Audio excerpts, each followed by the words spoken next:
Let's go through the top hottest SEO news from the latest edition of SEO FOMO. Pretty much your to London read from the last SEO FOMO. This new edition is brought to you once again by SimilarWeb, our today's sponsors. Thank you very much for your sponsorship. Let's go through the top SEO news. The most popular one has been this coverage from Barry Schwartz from an answer of John Mueller about how to tell if Google sees tab navigation. It was an answer to Remy Sharp over Blue Sky when he asked if there's any real-world research showing that Google and other SEO crawlers can navigate JavaScript-based tab systems. And John answered, the challenge to search engines comes when you require a click event in order to load the information. But if the information in the tab navigation or content is shown in the DOM when the page loads, it should be indexable. Then he added something that I found to be really interesting, that there's a disagreement in the SEO community about how well it will rank, even if it is indexable, right?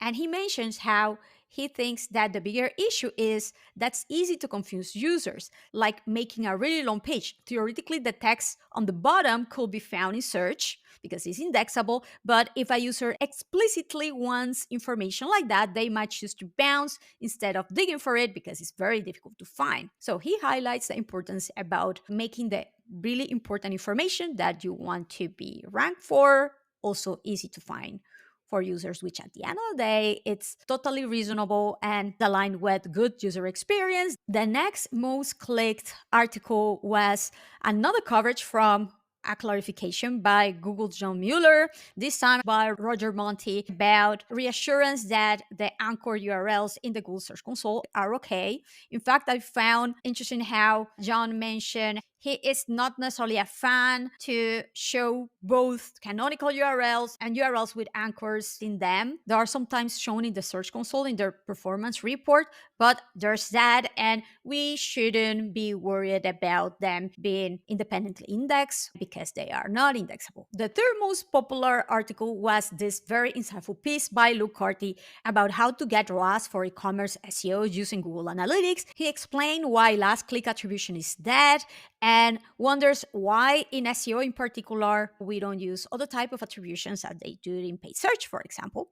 He goes through a way of how to actually obtain this information in GA4 from the lazy, very straightforward approach to see how organic search contributed to conversions, to another more personalized, but at the end of the day, also more meaningful one that you might want to configure. I think it is about time that we change the narrative about how we can track and how we should measure and report and communicate the value of our work in SEO. And it shouldn't necessarily be only the last session, because of course we know how sophisticated the user search journey can be. Another very popular resource was my post from LinkedIn that it really surprised me how popular it got, and it shows how many e-commerce suffer from this particular issue, the crawl not index product detail pages shown in the Google Search Console indexing reports. I go through different ways to troubleshoot them to identify what's going on with them. So I explain how we should check if the content is actually correctly rendered.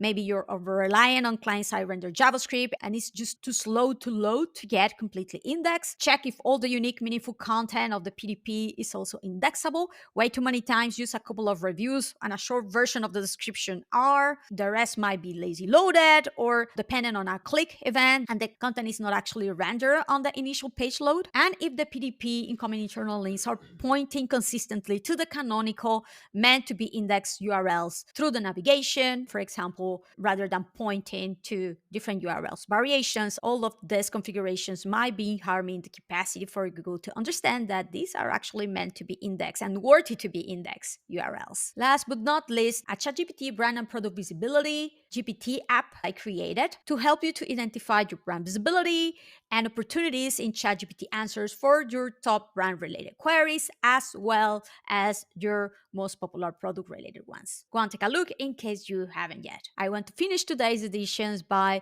thanking again to SimilarWeb that has been our today's sponsor once again. As you can see, it's a comprehensive digital marketing platform that you can use to identify, assess, validate not only your own, but your competitors' performance and the behavior of your audience too that goes beyond just organic. If you want to keep up with the latest news through the week, you just don't want to wait until the next edition, go and take a look at the SEO FOMO news. It will allow you to keep up with the latest in SEO pretty much on real time. Thanks again, and subscribe to SEO FOMO to avoid missing out. Until the next time.